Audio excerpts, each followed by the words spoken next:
pada anak-anak dan orang dewasa hampir sama. Cuman pada anak-anak, karena anak-anak cenderung kan tidak tahan menderita ya. Kalau orang dewasa kan cenderung mengabaikan, udahlah biarin deh gitu kan. Tapi kalau anak-anak biasanya rewel. Apalagi kalau cacingnya cacing kremi, dia rewel terutama di malam hari. Karena mau tidur gatel area anusnya gitu. Terus kalau gatel itu kan digaruk-garuk sampai luka, tambah rewel lagi anaknya kan. Terus biasanya ada keluhan di saluran pencernaan, mual, muntah, kembung, sakit perut gitu. Terus bisa diare kalau misalnya si cacingnya udah berkembang biak dan banyak, dia demo, nutup jalan di DPR. Udah lewat. Udah lewat. Maka dia nutup jalan, maka si fesesnya, si tinjanya nggak bisa turun, maka terjadi sembelit, nggak bisa pup. Karena si pupnya mau lewat, ada cacing lagi gandengan gitu.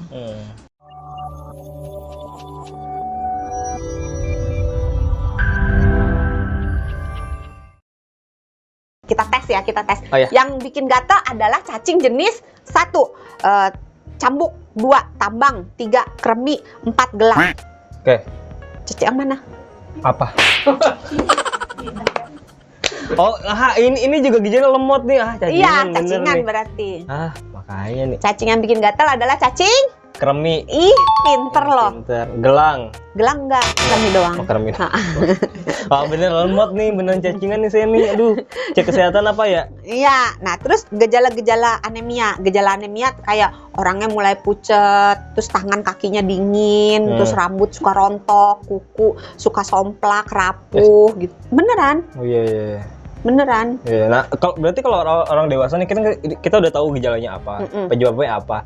Kalau orang dewasa kita kena cacingan harus tetap rutin minum obat nggak sih? Kalau dia kena cacingan, ini berarti sakit cacingan ya? Iya, harus diobatin lah. Oh iya. Kalau nggak diobatin, dia cacingnya tambah banyak, nanti akan orangnya makin kurang gizi. Tapi harus rutin nggak minum kalau kita? Berarti kalau nggak sakit ya? Oh iya benar. Kalau misalnya nggak sakit, tergantung dia tinggal di mana. Kalau dia tinggal di daerah endemis, nasihatnya ia minum obat cacing teratur. Berapa bulan sekali? 6 bulan sekali. Oh, 6 bulan sekali. Kalau 6 bulan sekali berarti setahun berapa kali? Setahun 4. Lemot beneran. Dek, SD-nya di mana deh? SD sana. Setahun. Tolong, Bapak Kepala Sekolah SD, kamu SD mana sih? Garut? Atau Bandung? Atau Sunda kan ya? Jawa apa Sunda sih lo? Sunda, Sumuhun. Sunda kan? Berarti 2 kali setahun.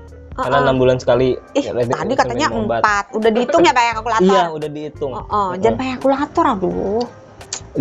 Dan apa? Kemarin saya habis disaranin pakai kalkulator. Bukan, beli obat cacing. Iya. Beli obat cacing sekarang udah bisa lewat minimarket. Saya lewat minimarket kan. Untuk daerah endemis, obat cacing itu bisa diperoleh tanpa resep dokter. Oh iya, udah dijual. Untuk daerah endemis, dan Indonesia termasuk daerah endemis. Jadi minum obat cacing tanpa resep dokter untuk daerah endemis boleh. Di Kementerian Kesehatan Republik Indonesia menganjurkan, WHO, Badan Kesehatan Dunia juga menganjurkan untuk daerah endemis minum obat cacingnya setahun 2 kali alias 6 bulan sekali, walaupun tidak ada gejala dan tidak kelihatan sakit, itu boleh minum obat cacing.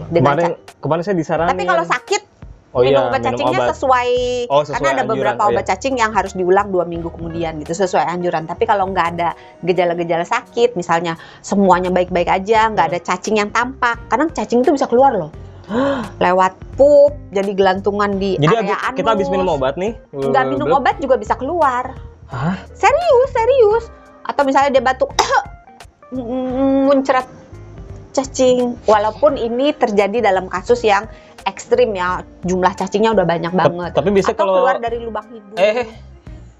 Ih beneran. Tapi kalau minum obat biasanya emang suka keluar cacingnya. Tergantung jenis obatnya. Oh, obat juga beda-beda berarti jenisnya? Beda-beda. Kalau misalnya obatnya yang jenis Pyrantel Pamuat, itu karena dia fungsinya hanya melumpuhkan si cacing, jadi cacingnya itu keluarnya dalam bentuk utuh. Sebagaimana bentuknya dia. Tapi udah dalam keadaan metong. Lumpuh. Oh, lumpuh. Beberapa metong akibat kelumpuhannya, beberapa ketika dia keluar dia masih dalam keadaan lumpuh doang gitu, tapi belum mati. Ada bedanya nggak sih dok obat cacing yang diminum sama orang dewasa sama yang anak-anak tuh? Atau semuanya sama aja? Tergantung dosis, tergantung jenis cacingnya. Tapi pada umumnya, dan tergantung pada anak-anak, kalau dia nggak bisa minum tablet, kita pilihnya sediaan yang sirup. Karena kan ada yang sirup kan. Kalau Tapi kalau misalnya dia bisa tablet, pilihan tablet biasanya lebih murah gitu. Tapi tergantung juga dosisnya, karena dosis tergantung umur dan berat badan gitu. Jadi ngikutin, kan biasanya kalau kita beli obat cacing ada kertas yang panjang gitu. Ada anjurannya dosisnya berapa, ngikutin itu. Terus tadi yang Pyrantel pamoat, kalau yang albendazole, mebendazole itu keluarnya nggak dalam bentuk utuh, tapi udah hancur. Oh, udah hancur, udah kepecah-pecah lah ya. Kepecah-pecah. Iya ya. Lantas kalau begitu Dokter Santi, gimana caranya kita untuk mencegah cacingan terutama yang dewasa ya? Karena kan kita pikir cacingan mah anak-anak, ternyata dewasa bisa kena ya. Apa yang sebaiknya bisa kita lakuin nih sebagai orang Ini dewasa? mencakup seluruh jenis cacing aja ya, karena Iya. kalau satu persatu pencegahannya lama. Oke. Jadi kalau mencakup seluruh marga, Marga.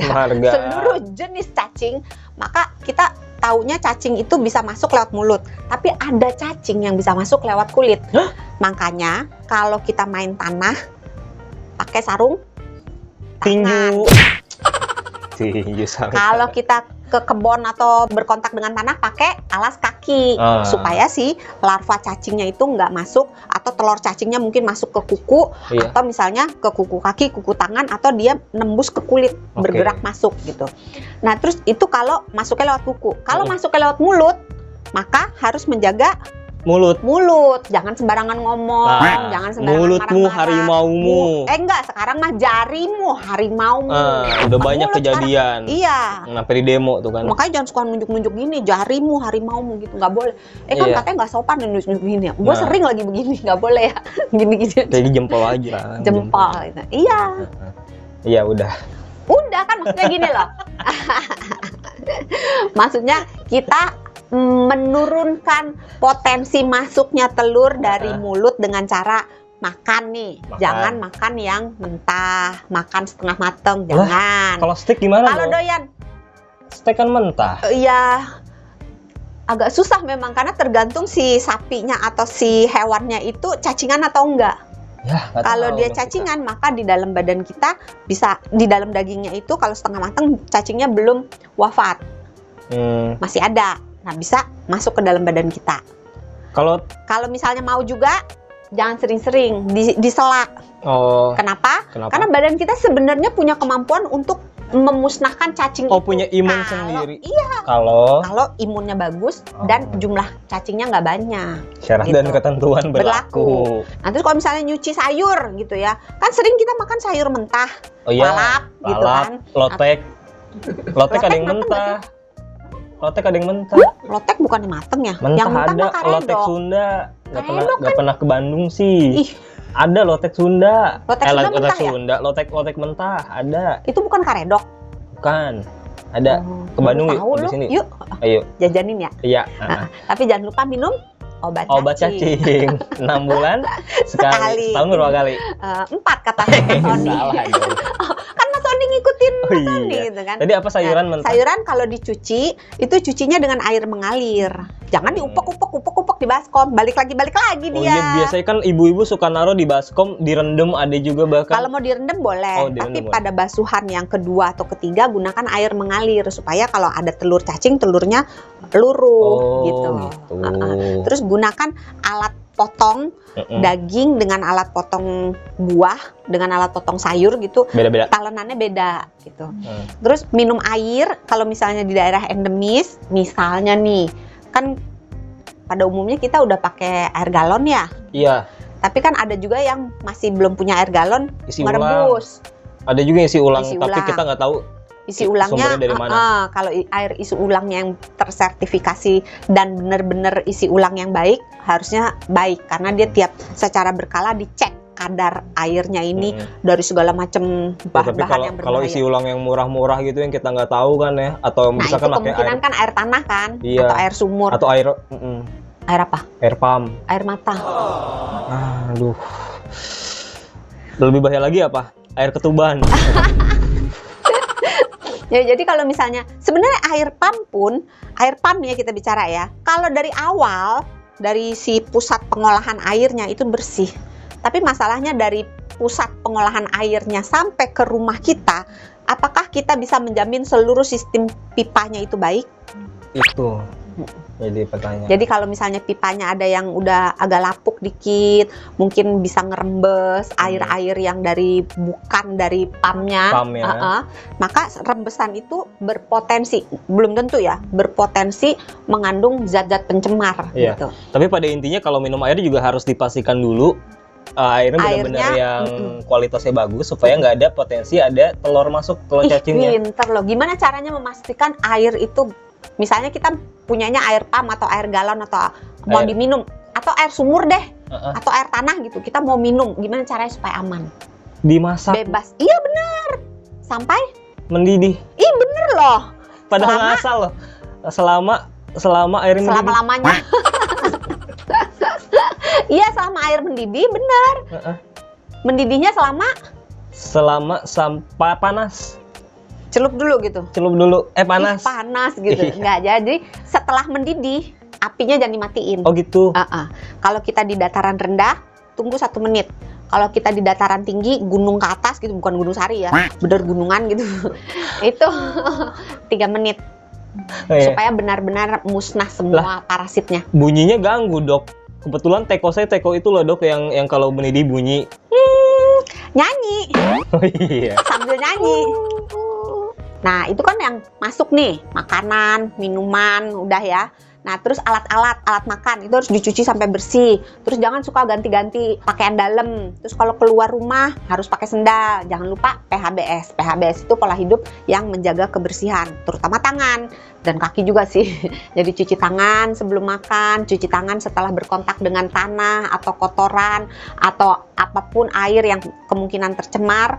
Kemudian jangan lupa juga setiap buang air besar, basuh tangan dengan sabun dan air yang mengalir. Dan yang terakhir, tapi bukan berarti yang tidak penting, adalah menjaga imun tubuh. Karena yang tadi udah diomongin sama Mas Sony, bahwa badan kita punya sistem imun sendiri yang bisa memusnahkan, bisa mengendalikan si populasi cacing apabila jumlah cacingnya tidak banyak. Jadi imun harus dijaga dengan cara makan yang baik, olahraga, tidur yang sehat, dan tata kelola stres.